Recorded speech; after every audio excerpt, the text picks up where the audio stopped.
হচ্ছে নেচুরি। এখন বাজে 8টা বাজে। এখন নেচারের পার্ক এখানে এসছি।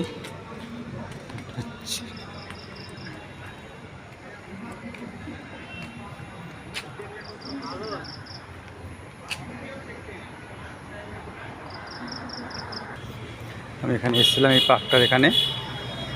তো পার্কটার ভিতরে আমি ঢুকে হাঁটছি, দেখছি। রাত্রেবেলা একটা বড় পুকুর লেক আছে, তার মধ্যে খুব সুন্দর পার্ক। এখানে মর্নিং ওয়াক করার জন্য সকাল সন্ধ্যে সবসময় লোক হাঁটাচলা করে, হাঁটার জন্য এসছে।